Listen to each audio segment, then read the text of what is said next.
ఈ బొట్టు చూస్తేనే అర్థమైపోతుంది ఏ ప్లేస్‌కి వెళ్ళామో. యెస్, 1000 పిల్లర్ టెంపుల్ తర్వాత we came to Bhadrakali temple. చాలా ఫేమస్ టెంపుల్ అంట. మేము వెళ్ళినప్పుడు కొంచెం రష్ తక్కువే ఉండే. సో, దర్శనం ఫాస్ట్‌గా అయిపోయింది.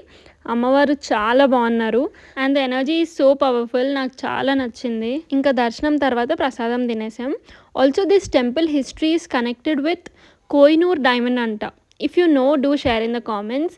అక్కడే పక్కన గోశాల కూడా ఉండే. తర్వాత అక్కడ చుట్టూ అలా తిరిగినాం. చాలా స్పేషియస్ ఉండే. And next we started to Warangal fort. ఇక్కడ అన్ని బ్రోకెన్ స్ట్రక్చర్స్ ఉన్నాయి. This place also has great history. అక్కడ ఉన్న స్ట్రక్చర్స్ పైన ఆర్కిటెక్చర్ చూస్తేనే ఎంత గ్రాండ్ డిజైన్తో ఉండొచ్చు ఫోర్ట్ అని అనిపించింది. ఇది Kakatiya Kalathoranam, emblem of Telangana state. బాగుండే ఓవరాల్. ఫోర్ట్ నుంచి కొంచెం ముందుకు వెళ్తే పక్కనే కుష్ మహల్ అని కనిపించింది. అక్కడ కూడా చూసి we return back. This ends first day in Warangal.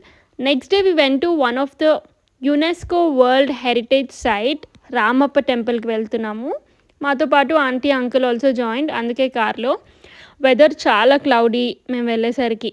Finally reached UNESCO recognised site. So we can imagine how strong the history and the architecture is అని. అండ్ అక్కడ ఆర్కియాలజీ డిపార్ట్మెంట్ వాళ్ళు కూడా ఉండే to explain the architecture details and history of this temple. అంతే, back to Hyderabad. Bye.